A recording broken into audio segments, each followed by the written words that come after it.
Train मागून निघून गेली तशी सुलक्षणा भानावर आली. तिच्या पाठीमागे अगदी 10 पावलांवर ट्रेन जोरात कडकडत जात होती. सुलक्षणा भानावर जरूर आलेली होती, पण एक वेगळीच गुंगी आणि एखादा संमोहनपणा तिच्यावर चढला होता. आजूबाजूला घट्ट झाडी होती. तिची पावले आपोआप उचलली गेली. अंधार, काळोख, वरतून रातकिड्यांची किरकिर. तिचे काळीज धडधडत होते. तिचे पाय यांत्रिकरित्या पुढे पडत होते. तिला कोणी चालायला सांगितले नव्हते की आसपास त्या जंगली झाडांव्यतिरिक्तही कोणीच नव्हते. तिचा श्वास रोखला गेला होता. ती तशीच पुढे जात होती. पावले वाळलेल्या पानात पडताच तो आवाज उठत होता. तो त्या भयान शांततेत एखाद्या मोठ्या स्फोटासारखा जाणवत होता. त्याबरोबर तिचे काळीजही तितकेच घाबरून उठत होते. अचानक कोणीतरी डाव्या बाजूला धावत निघून गेले. सुलक्षणाने आपले डोके तिकडे फिरवले. तिचे तोंड वासलेलेच राहिले. बाजूला कोणी नव्हते, मात्र कोणीतरी गेले होते. पण कोण? घुंगरांचा आवाज तिच्या कानी तर स्पष्ट आला होता, तसेच पानांचा तुडवण्याचा आवाजही. तिचा चेहरा पूर्ण घामाने डबडबून गेला होता. ती तिकडे फिरली होती न तोच उजव्या बाजूहून परत तसाच आवाज आला. तशी सुलक्षणा क्षणात तिकडे फिरली, पण काळोख आणि त्या काळ्या कुळकुळीत झाडांव्यतिरिक्त कोणीच नव्हते. तिचे नाडीचे ठोके पार वाढून गेले होते. आपण एका क्षणापूर्वी कुठे होतो आणि पुढच्या क्षणी या भयानक जंगलात आलोच कसे? पुन्हा तोच घुंगरांचा आवाज तिथे घुमू लागला. एक आकृती तिच्या अवतीभोवती धावत सुटली होती. सुकलेली पानेही तिच्या वेगाने हवेत उडत होती. त्या व्यक्तीच्या पायात घुंगरू होते व ते इतके मोठ्याने वाजत होते की तो आवाज सुलक्षणाच्या कानाला असह्य होऊ लागला होता. तिने आपले दोन्ही हात कानांवर दाबून धरले. तिच्या अंगातले त्राण क्षीण होत चालले होते. ती गुडघ्यांवर खाली पडली. ती आकृती अंधारात स्पष्ट दिसतही नव्हती, पण जे काही होते ते भयानक होते. सुलक्षणाने असह्यपणे किंकाळी फोडली. तिने कानावरून आपले थरथरते हात हळूहळू बाजूला घेतले. पाने हवेत भिरभिरत होती, पण ती आकृती नाहीशी झाली होती. सुलक्षणा थरथरत हळूच उठून उभी राहिली. तोच एक व्यक्ती वेगात तिच्या दिशेने धावत आला. तोच घुंगरांचा आवाज तिच्या पायातून येत होता. तिच्या डोक्यावर बाईसारखे केस होते. त्यात तिचा संपूर्ण चेहरा लपला होता. ती सुलक्षणाच्या दिशेने ओरडत धावत येत होती. सुलक्षणा फार घाबरून गेली होती, इतकी की तिने आपले डोळे घट्ट झाकले आणि मोठी किंकाळी फोडली. पुढच्या क्षणी तिचे लागलेले डोळे उघडले. तोच एक भयानक चेहरा तिचे डोळे उघडता क्षणी तिच्या समोर तरळून गेला. सुलक्षणाने घाबरून किंकाळी फोडली. पुन्हा एकदा धावत्या रेल्वेमधून लहान मुलांचे अपहरण झाले. नितेशने वर्तमानपत्रातील हेडलाईन वाचली. रुद्र, काही दिवसांपासून मी सर्व न्यूजपेपरमध्ये वाचून कंटाळलो आहे यार. तू ह्याचा छडा का लावत नाहीस? नितेश त्रासलेल्या अवस्थेत वर्तमानपत्र खाली फेकत म्हणाला. ते आपले काम नाही, पोलीस आहेतच. रुद्र म्हणाला, मागच्या वर्षी कुठेतरी मी असे वाचले होते. बहुतेक प्रत्येक वर्षी अशा काही बातम्या वर्तमानपत्रात छापून येतात आणि नंतर बंद होतात. नितेश म्हणाला, तुझे फार लक्ष असते तिकडे. तेवढ्या दारावरची बेल वाजली. बघ, नवीन काहीतरी केस आलेली आहे, जाऊन दार उघड. रुद्र नितेशला उद्देशून म्हणाला, अशी केस येवो जी आजपर्यंत कधीच हाती आली नसेल तुझ्या. नितेश आपल्या जागेवरून उठत बोलला. नितेशने दरवाजा उघडला. दारात एक साडी नेसलेली बाई उभी होती. जेमतेम 25-30 वर्षे वय असलेली. कोणी रुद्र आहेत काय? तिने विचारले. ते आत आहेत, तुम्ही आत या. नितेशने तिला आत घेतले. ती येऊन सोफ्यावर बसली. नितेशने कप चहा तिच्या समोर धरला. तिने तो हातात घेतला. रुद्र तिचे निरीक्षण करू लागला. हिरवी साडी, मोकळे आणि व्यवस्थित केस जे पाठीपर्यंत वाढलेले होते. हातात एक मोठी बॅग होती. ती तिने समोर टेबलावर ठेवली होती. आपली समस्या खूपच गंभीर दिसते. रात्री नीट झोपलाही नाहीत आपण. तसेच दुःख अंतःकरणात साठलेले आहे. रुद्र तिला उद्देशून म्हणाला. खरं तर रुद्रचे लक्ष तिच्या लाल पडलेल्या डोळ्यांवर गेले होते. ते सुजलेलेही होतेच. होय, खूपच गंभीर समस्या निर्माण झाली आहे. कोणीच सोडवू शकत नाही. पोलिसांकडेही जाऊन आले. शेवटी एक उपाय म्हणून इथे यावे लागले. ती बाई म्हणाली, मी काही गुप्तहेर नाही, जे आपली असल्या मानवी गोष्टीत काही मदत करू शकेन. मिस मंजुळा, माझे नाव मंजुळा देसाई. तर मंजुळाजी, मी डिटेक्टिव्ह नाही. रुद्र थोडा हसत बोलला, होय मी जाणते. हे प्रकरण थोडे वेगळे वाटले म्हणूनच इथे आलेले आहे. मंजुळा भरलेल्या गळ्याने म्हणाली, आता आपली समस्या निसंकोच मनाने सांगा. जर माझ्या हातातली गोष्ट असेल तर ती मी सोडवेन. सुरुवात कुठून करू समजत नाहीये. एक हसता खेळता सुखी कुटुंब होतं माझं. मी, माझा नवरा आणि 4 वर्षाचा तुषार. मंजुळा पुढे सांगू लागली, हेच माझे कुटुंब. पण कोणाची नजर लागली काहीच कळले नाही. ती रात्र काळासारखी उठली आणि सर्वच संपले. गोष्ट इथून सुरू झाली की मी नाशिकमध्ये परतीच्या प्रवासाला लागले होते. माझ्याजवळ तुषार होता. रेल्वे तशीच खडखडत धावत होती. बहुतेक एखाद्या स्थानकावरती थांबली असावी. रात्र होती आणि प्रवासही लांबचा होता, म्हणून थकल्यामुळे माझे डोळे जड पडले होते. समोरच तुषार माझ्या मांडीवर डोके ठेवून पडला होता. अचानक कसल्या तरी चाहुलीने माझे डोळे उघडले. एक वृद्ध बाई होती. ती तशीच अडखळत येऊन माझ्या तोंडासमोरील सीटवर बसली. कुठे चाललीस पोरगी? तिने आपल्या थरथरत्या आवाजात विचारले. शहरी, आमच्या घरी परतत आहोत. हा तुझा मुलगा काय? तिने तुषारकडे बोट उचलत विचारले. तसे मंजुळाच्या काळजात धस झाले. तिच्या बोटांवर तीक्ष्ण नखे होती. बहुतेक त्या वृद्ध बाईला कळले असावे. तिने आपले हात आपल्या अंगावर पांघरलेल्या काळ्या साडीत लपवले. होय, माझा मुलगा आहे तो. मंजुळा थोडी अडखळत म्हणाली. नाव काय म्हणायचे त्याचे? त्या वृद्धाने परत विचारले. तुषार. मंजुळा उद्गारली. तिचे लक्ष त्या म्हातारीवर खिळले होते. संपूर्ण अंगावर तिने एक काळी शाल ओढलेली होती. त्यातच तिच्या तोंडावरही ती झाकली गेली होती. फक्त काळे ओठ आणि पुढे आलेली हानवटी दिसत होती. तीही सुरकुतलेली व कातडी लोंबकळणारी होती. पायात काहीसे काळे कपडे, बूट चढवलेले होते. एकूण तिच्या हानवटी आणि होटांशिवाय तिच्या शरीरावरील कोणताच भाग दिसत नव्हता. एका वेगळ्याच असुरक्षिततेच्या भावनेने मंजुळाचे मन बावरून गेले होते. आपण कुठे जात आहात? म्हातारीची काही माहिती लागावी म्हणून मंजुळाने तिला एक प्रश्न विचारला. काय बोललीस बाई तू? ते वय होत चाललं आहे ना, त्यामुळे थोडं ऐकण्याची क्षमता क्षीण होत चाललेली आहे, ती वृद्ध म्हणाली. मंजुळाने परत तोच प्रश्न विचारला. पुढील दुसऱ्या स्टेशनवर उतरणार मी, तिथून माझ्या घरी जाणार, ती म्हणाली व खोकत आपला चेहरा तिने पूर्ण झाकून घेतला. आपल्याला या बाईकडून कसलाच धोका नाहीये, तरी हे मन इतके का घाबरले आहे? हा एकच प्रश्न मंजुळाच्या मनात काहोर घालत होता. वातावरणात थोडीशी थंडी होती. ट्रेनच्या खिडकीतून पांढरट धुके आतमध्ये शिरत होते. काही वेळ जाताच मंजुळाचे डोळे लागले. अचानक मोठ्या आवाजाने मंजुळाचे डोळे उघडले. पाठीमागून भरधाव वेगाने ट्रेन धावत सुटली होती. तिच्यातील प्रकाश दारावाटे आणि खिडकीवाटे बाहेरील रेल्वे ट्रॅकवर स्थिरावला होता. काहीच वेळात ती लांबलचक ट्रेन तिथून निघून गेली. आता मागे फक्त अंधार उरला होता आणि त्यात हिंडणारे पांढरट धुके. मंजुळाने आपली पावले पुढे उचलली. ती न थांबता आपोआप पुढे सरकत होती. वाटत होते जणू काही तिच्यावर कोणीतरी मोहिनी केली असावी आणि ती तशाच अवस्थेत पुढे सरकत होती. हळूहळू तिच्यावर पसरलेली धुंदी कमी होऊ लागली होती. अचानक तिला जाणवले की आपण ट्रेनमध्ये नसून कुठेतरी काळ्या जंगलात उभे आहोत.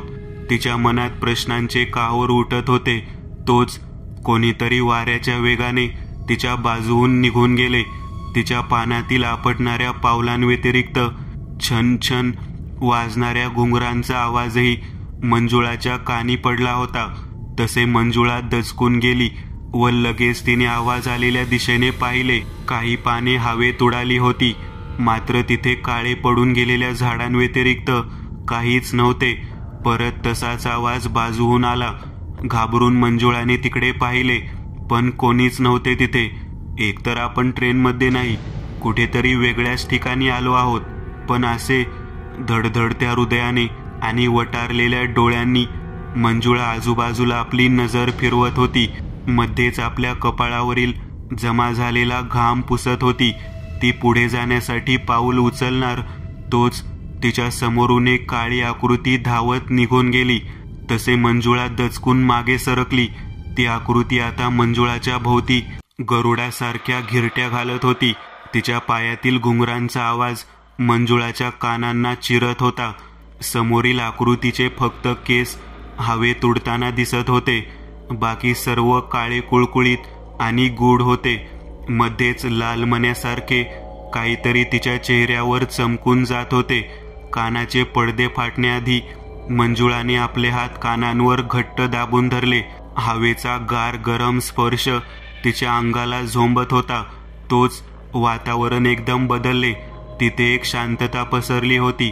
हवेत उंच सुकलेली झाडांची पाने उडालेली होती. जणू काही नुकतेच येथे वादळ थैमान घालून गेले असावे असेच वाटत होते. मंजुळाच्या पोटात भीतीने गोळा उठला होता. आधीच ती घामाने चिंब भिजून गेली होती. वाढलेल्या हृदयाच्या ठोक्याने ती आपली मान गरागरा फिरवू लागली. पण त्या अंधारात कोणीच तिच्या नजरेस पडत नव्हते. अचानक तिच्या कानांवर घुंगरांचे आवाज आले. तसे मंजुळाने समोर पाहिले. तीच आकृती तिच्या दिशेने वेगात धावत आली होती. तिच्या तोंडावर लाल डोळे केसातून चमकताना दिसत होते. पुढच्या क्षणी तिने मंजुळावर झेप घेतली. तशी मंजुळा दचकून उठली. तिथे फक्त धूर होता आणि त्या धुरात तोच भयानक चेहरा चमकून गेला. तिचे ओलसर गळणारे केस, लाल भडक अंगाऱ्यासारखे डोळे आणि तोंडातून खिळ्याप्रमाणे बाहेर पडलेले तीक्ष्ण दात. तिच्या तोंडावर एक वेगळी छन्नी हास्य पसरलेले होते. जशी आकाशात वीज चमकावी आणि क्षणात कुठच्या कुठे गायब व्हावी तसा तो चेहरा धुक्यात दिसेनासा झाला. मंजुळाचे भीतीने मोठे झालेले बुबळे संपूर्ण डब्यात भिरभिरू लागले. समोरील शीट रिकामी होती. तसे मंजुळाच्या काळजात धस झाले. तिचा हात अचानक बाजूला पडला. तसे तिने घाबरून बाजूला पाहिले. तिथे तुषार नव्हता. मंजुळाचे हृदय एकदम जड पडून गेले. ती ओरडलीच, तुषार, तुषार. ती धावत उठली व वेगवेगळ्या भागात आपल्या मुलाला शोधत हिंडू लागली. कुठेतरी कोणी दिसे तर माझ्या मुलाला आपण पाहिले काय म्हणून आपले हुंदके दाबत विचारत असे. तसे काहींनी दखल घेतली व तेही तुषारला शोधण्यासाठी मदत करू लागले. पण संपूर्ण डब्बा रिकामा होता. कोणीच लहान मूल तेथे नव्हते. थरथरत्या अंगाने आणि गळणाऱ्या डोळ्यांनी मंजुळा आपल्या शीटवर बसली. तोच तिचे लक्ष बाजूलाच असलेल्या लाल मखमली कापडावर पडले. काहीतरी झाकून ठेवण्यात आले होते. त्या कापडाखाली मंजुळाने आपला थरथरणारा उजवा हात पुढे केला. तिचे काळीज अनपेक्षित भीतीने गोठून राहिले होते. श्वास आपल्या जागी अडकून पडला होता. पुढच्या क्षणी तिने तो कापड ओढून बाजूला फेकला. तशी ती पूर्ण दचकली. मंजुळाचे डोळे पाणावले होते. अश्रू गळून खाली पडत होते. आपली ओठांची हालचाल करून ती कशी तरीच आपले रडणे आतल्या आत मारू पाहत होती. पण ते कठीण होते. वाईट वाटून घेऊ नका, पण कापडाखाली काय होते ते सांगाल काय? नितेशने मंजुळाला विचारले. कापड हवेत उडाले व हळुवारपणे खाली स्थिरावले. समोर एक मानवी डोक्या एवढी विचित्र चमकदार वस्तू होती. ती वस्तू कशी होती? नेमकं दिसत कशी होती? नंतर ती गेली कुठे? आपण ती पोलिसांजवळ सोपवली काय? रुद्रने विचारले. नाही, ती माझ्याजवळ आहे, असे म्हणत मंजुळाने टेबलवर ठेवलेल्या बॅगेची जीप ओढली. तसा हलकासा प्रकाश बॅगेतून बाहेर पडला. रुद्र, नितेश आणि निकिताचे लक्ष तिकडे खिळले होते. मंजुळाने एक पांढरट आणि थोडा चमकदार गोळा बाहेर काढला व तसाच टेबलावर ठेवला. हीच वस्तू आहे जी माझ्या मुलाच्या गायब होण्यानंतर सीटवर सापडली होती, मंजुळा म्हणाली. ठीक आहे, हे प्रकरण मी हाती घेतो, कारण खरोखरच हे थोडे विचित्र आहे. काहीच वेळात मंजुळा तेथून निघून गेली. रुद्रचे लक्ष त्या वस्तूवर खिळले होते. आजपर्यंत त्याने अशी कोणतीच गोष्ट पाहिली नव्हती. रुद्र, हे काय असावे असे तुला वाटते? नितेशने रुद्रला विचारले. काहीच थांगपत्ता लागत नाही. तो कोपरा बघतोस, काळा पडलेला, एखाद्या दगडासारखी वाटते ही वस्तू. थांब, मला काही कळते काय ते पाहतो. रुद्र म्हणाला. रुद्र नको, एकतर खूपच अनोळखी वस्तू आहे आणि जर कोणता धोका उद्भवला तर. मंजुळाने या वस्तूला हात लावला तरी तिला ह्याच्यापासून कोणताच धोका जाणवला नाही. आता जर नदीची खोली जाणून घ्यायची असेल तर त्यात उडी टाकणे गरजेचेच आहे. तसेच जीव मुठीत धरून तळाशी जाणे जरुरी आहे. आणि मी केव्हाच ह्या प्रकरणात उडी टाकली आहे. माहीत आहे सगळे काही कोऱ्या कागदासारखे आहे, पण जर असे नसेल तर हा खेळ खेळण्यातही काय मजा. असे म्हणत रुद्रने त्या गोळ्याला स्पर्श केला. काहीच वेळात त्याने आपले डोळे उघडले. हां, काही सापडले काय रुद्र? ही वस्तू कसली आहे, काही कळते काय? नितेशने विचारले. नाही नितेश, मंजुळाशिवाय इतर कोणत्याच व्यक्तीने या वस्तूला स्पर्शही केलेला नाहीये. काय? नितेशच्या तोंडून आश्चर्य उद्गार बाहेर पडला. त्याचे डोळे किंचित मोठे झाले. त्याच्या शरीराचीही चलबिचल होऊ लागली होती. मग ही गोष्ट त्या डब्यात, त्या सीटवर मंजुळाच्या जागी आली कशी? मग कोणी हात न लावता अगदी आपोआप येऊन पडली काय? आणि ते लाल कापड ह्या वस्तूवर सहज स्वयंचलितपणे येऊन पडले काय? नितेशने अनेक प्रश्न रुद्र पुढे उपस्थित केले. रुद्र थोडा हसला. तू इतका भांबावून का गेलास? जसे पहिल्यांदाच असे प्रकरण आपल्या हाती लागलेले आहे. जर समोरचा खेळाडू आपल्यापेक्षा वरचढ ताकदवर नसेल तर खेळ खेळण्यातही काय मजा. आणि तू जसा या खेळातला हुकुमचा ऐका. नितेश हसत म्हणाला. रुद्रची नजर परत त्या वस्तूवर खिळली होती. मला काय वाटते रुद्र, माहिती आहे काय? मला ना हे प्रकरण वर्तमानपत्रात आलेल्या प्रकरणाशी एकदम मिळते जुळते वाटत आहे. धावत्या ट्रेनमधून झालेले मुलाचे अपहरण. नितेश म्हणाला. चल मग, रुद्र जागचा उठत म्हणाला. त्याने घाईघाईत कारची चावीही काढली. अरे पण रुद्र, इतक्या घाईत कुठे जायचे? नितेश बावरून गेला होता. चल सांगतो. दोघेही जागचे उठले व दरवाजाच्या दिशेने निघाले. रुद्रने दरवाजा उघडला. तोच दरवाजात सुभाष बेल वाजवण्याच्या तयारीत उभा असलेला त्यांना दिसला. अरे सुभाष, इकडे कुठे येण्याचे ठरवलेस? नितेशने सुभाषला हात मिळवत विचारले. नाही म्हणतो तुमच्याकडे. तुम्ही दोघे घाईघाईत कुठे चाललात? सुभाषने विचारले. तसे नितेशनेही रुद्रच्या तोंडाकडे पाहिले. निघणार तर तुझ्याकडेच होतो, पण तूच येऊन ठेपलास. आत ये मग, रुद्र सुभाषला म्हणाला. माझ्याकडे? पण कशाला? सुभाषने विचारले. सांगतो, आधी तू सांग, तू इकडे येणे कसे काय केलेस? रुद्रने विचारले. सुभाष हा पोलीस अधिकारी आहे.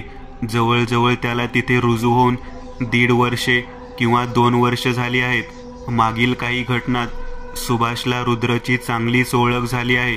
नेहमी त्याला काही अडले तर तो रुद्रकडे यायचा. आताही बहुतेक काहीतरी विचित्र त्याच्या हाती लागलेले असावे आणि तो ते सोडवण्यात हातबल ठरला असावा, म्हणून तो रुद्रजवळ आला होता. बघू रुद्र, एक वेगळीच केस निर्माण झाली आहे. तुला तर ठाऊक असेल की ट्रेनमधून लहान मुलांचे कोणीतरी अपहरण करत आहे, तेही अगदी विचित्रपणे. सुभाष म्हणाला. माझ्याजवळही अशीच एक केस आलेली आहे. बघू काही समानता जुळतात काय ते, रुद्र म्हणाला. सुभाष पुढे म्हणाला. एकच रेल्वे रूट आणि सगळ्यांना पडणारे एकच स्वप्न, आणि भयानक म्हणजे सगळ्यांजवळ एक चेंडू एवढा चमकणारा एक दगड सापडला आहे. चमत्कारिक हे की तो दगड दिवसेंदिवस एका बाजूने आपोआप काळा कुट्ट पडत चालला आहे. हा असला दगड काय? समोर टेबलावर ठेवलेल्या त्या गोष्टीकडे बोट उचलत नितेशने विचारले. यस, हा असाच. हा तुमच्याकडे कसा काय आला? सुभाषने विचारले. सांगितले ना तुला, माझ्याजवळही अशीच केस आली आहे ते, रुद्र म्हणाला. ओ सॉरी. सुभाषने आपल्या हातातील एक पिवळी फाईल दोघांसमोर उघडली. त्यात तसेच चमकणाऱ्या दगडांचे फोटो होते आणि अपहरण झालेल्या मुलांचे फोटोंसह डिटेल होती. ही सर्व मुले वय वर्ष 3 ते 5 वर्षांच्या आतली आहेत. एकाचाही कुठलाच थांगपत्ता लागला नाही. अजून एकाचीही माहिती लागलेली नाही. अशीच केस मागच्या वर्षीही निर्माण झाली होती. तेव्हा तब्बल 20 मुलांचे अपहरण झाले होते आणि त्यांचा कुठल्याही प्रकारचा पत्ता लागला नव्हता किंवा मृतदेहही सापडले नव्हते. विचित्र म्हणजे हे की जेव्हा त्यांची आई आपल्या मुलाबरोबर प्रवास करत होती तेव्हा वेगवेगळ्या वेळी एखादा म्हातारा माणूस किंवा तरुण स्त्री किंवा मुलगा किंवा वृद्ध स्त्री त्यांच्या समोरील सीटवर बसून प्रवास करत असे आणि जेव्हा मुलांचे अपहरण होई तेव्हा ती गायब होत असे. सुभाष म्हणाला, आतापर्यंत किती मुले बेपत्ता झाली असावीत? रुद्रने विचारले. तब्बल 15-16. काय? हा सर्व प्रकार इगतपुरी ते नाशिक दरम्यान झालेला आहे. अपहरणकर्ता बहुतेक घोटी किंवा पाडी स्टेशनवरून रेल्वेत प्रवेश करतो आणि नाशिक येईपर्यंत तो मुलांसह गायब होतो. बहुतेकांनी तर त्याचा चेहराही नीट पाहिलेला नाही.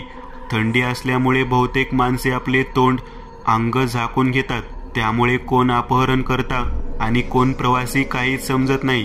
प्रत्येक स्टेशनवर पोलिसांचा चांगलाच बंदोबस्त असला तरी धावत्या रेल्वेमधून मुलांना कोण पळवते हा एक मोठा प्रश्नच पडलेला आहे. इथे येण्याचे मुख्य कारण म्हणजे त्या सर्व स्त्रियांबरोबर घडलेली एकच भयानक घटना आणि त्यांना प्रवासादरम्यान पडलेले एकच भयानक स्वप्न. तसे ही सर्व प्रकरण अमानवीयच वाटते. सुभाष म्हणाला. मग पुढे काय करायचे ठरवले आपण? नितेशने विचारले. आता या सगळ्यांचा छडा फक्त रुद्रच लावू शकतो, म्हणूनच तर मी इथे आलोय तुम्हाला न्यायला. सुभाष म्हणाला. रुद्र, काय बोलतोस? गंभीर झालेल्या रुद्रकडे पाहत नितेशने विचारले. रात्रीचे 12 वाजून गेले होते. तेच काळोख आपले तोंड आवासून पसरले होते. कानावर खडखड करणारा ट्रेनचा आवाज येत होता. थोड्याच वेळात लोकेशन येईल बहुतेक. इथेच काहीतरी घडले होते. मग आपण तिथेच थांबू. त्यांनी ट्रेनची चैन खेचली तशी काही वेळातच ट्रेन करकर आवाज करत थांबली. ते तिघेही बाहेर उतरले. ते म्हणजे रुद्र, नितेश आणि इन्स्पेक्टर सुभाष. वातावरणात थंडी पसरली होती. तेथे उजेड नावाची गोष्टच नव्हती आणि ते कामही कोणा भागूबाईचे नव्हते. तिथे पसरलेल्या गडद धुक्यात तितकेच गडद रहस्य लपलेले होते, जे गेली 2-3 वर्षे फक्त एक रहस्यच बनून राहिले होते. आता ते रुद्रच्या हाती लागले होते. तिथे काळोखात उंच उंच झाडे आणि त्यांच्या अकराळ विक्राळ पसरलेल्या फांद्या एखाद्या महाभयंकर राक्षसासारख्या भासत होत्या. त्यातही रातकिडे आपले भेसूर व काळजाचा ठाव घेणारे रडगाणे गात होते. एकूणच तिथला परिसरच रात्री फार भयानक दिसत होता. आकाशात ढगाळलेला चंद्र चमकत होता. तोही अर्धी कोर झाकलेला होता. आपल्या हातातील विजेरी रुद्रने सुरू केली.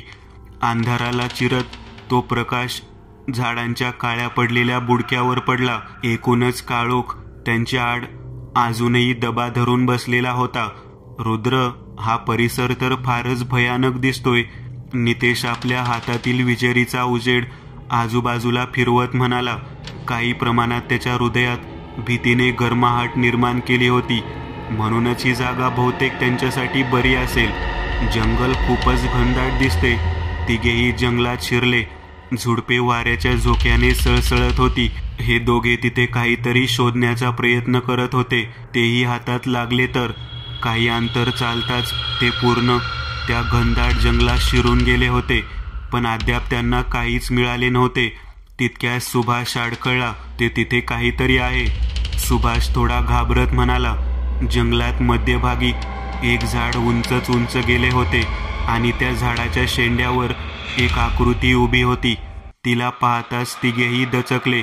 बहुतेक ते तिघांवर केव्हापासून नजरा खिळवून होते.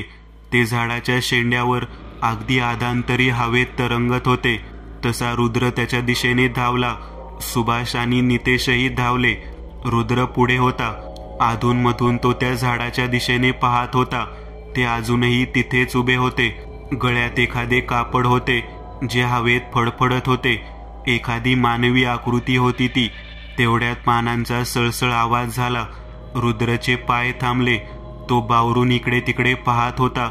तो ज्या झाडाखाली होता त्याची काही पाने त्याच्या अंगावर पडली. तसे रुद्रने आपली मान वरती उचलली. एक धिप्पाड आकृती झाडांच्या फांद्यातून वेगाने खाली उतरत होती. ती अगदी रुद्रवरच उडी टाकणार होती. तसे रुद्र मागे सरकला. ती आकृती धापकन खाली आपटली. त्या सरशी तेथील वाळलेली पाने हवेत उडाली अगदी 10-11 फूट उंच अशी एक राक्षसी आकृती रुद्र समोर उभी होती. मागून येणारे नितेश आणि सुभाषची पावलेही जागीच थांबली. मागे पळा, रुद्र ओरडला. तसे ते दोघे मागे फिरले, पण तेवढ्यात तशीच आणखी एक आकृती दुसऱ्या झाडावरून खाली आपटली.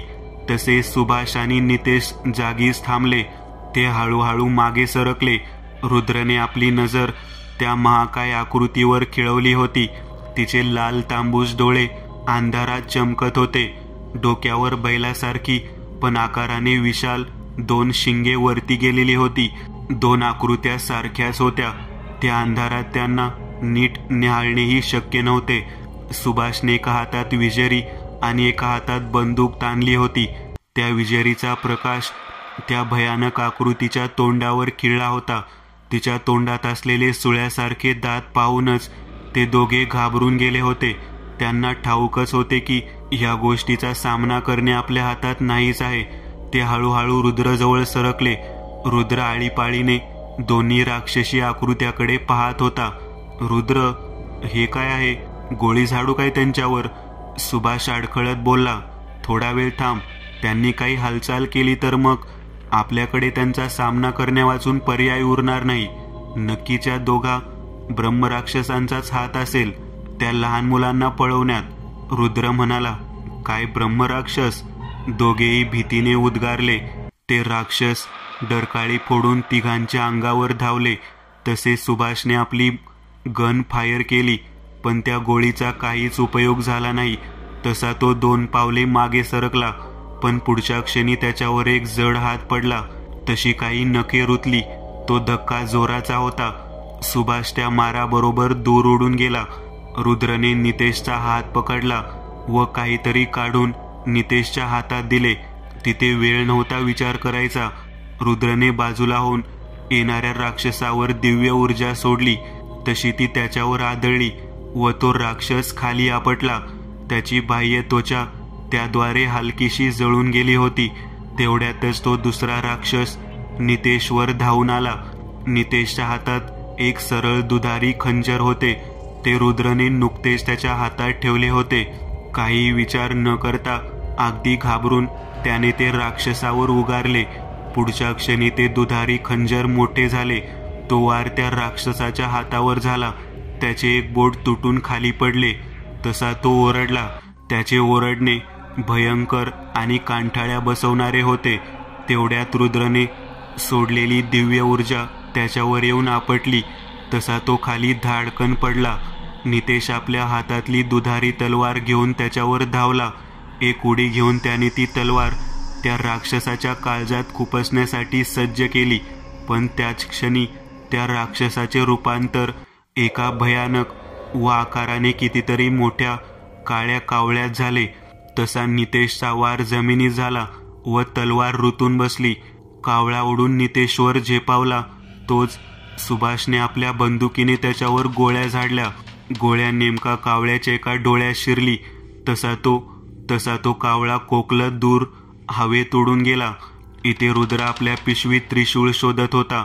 ते हाताला लागले तसे रुद्रने बाहेर काढले व ते तो फेकणार, पण तो राक्षस तिथे नव्हता. तो झाडांच्या फांद्यांना लटकत पळ काढत होता. तसा रुद्र त्याच्या मागे धावला. सुभाष व नितेशही त्याच्याबरोबर होतेच. रुद्र नेम लावून पाहत होता, पण राक्षस एका झाडावरून दुसऱ्या झाडावर उड्या टाकत पळत होता. तेवढ्यात काहीतरी मोडल्यागत कड आवाज झाला. तसे तिघेही एका क्षणात एका मोठ्या खड्ड्यात आपटले. एक दुःखद उद्गार त्याच्या तोंडून बाहेर पडला. खड्डा चांगला 20-25 फूट उंच व खोलगट होता. आतमध्ये गुडूप अंधार होता. जवळचेही कोणाला काहीच दिसत नव्हते. तिघेही कसे तरी स्वतःला व एकमेकांना सावरत उठले. तोच त्या राक्षसांचा भयानक हसण्याचा आवाज तिथे घुमला. दोघा राक्षसांची भव्य गडद छवी खड्ड्याच्या काठावर उमटली होती. त्यांचे डोळे तसेच चकाकत होते. त्यांच्या हातात मोठाले दगड होते व खाली रुद्र, नितेश आणि सुभाष होते. दोघा राक्षसांनी ते मोठाले दगड खड्ड्यात टाकले. खट आवाज करत दगड खाली खड्ड्यात पडले. खड्ड्यात धुळीचा लोट उठला. त्या धुळीने पूर्ण खड्डा झाकून गेला. राक्षसांनी परत तसलेच दगड एकावर एक असे आणून त्या खड्ड्यात फेकले व मोठ्या आवाजात त्यांनी आपली गर्जना केली. ते आसुरी आनंदाने हसू लागले होते. तो आवाज त्या जंगलात घुमला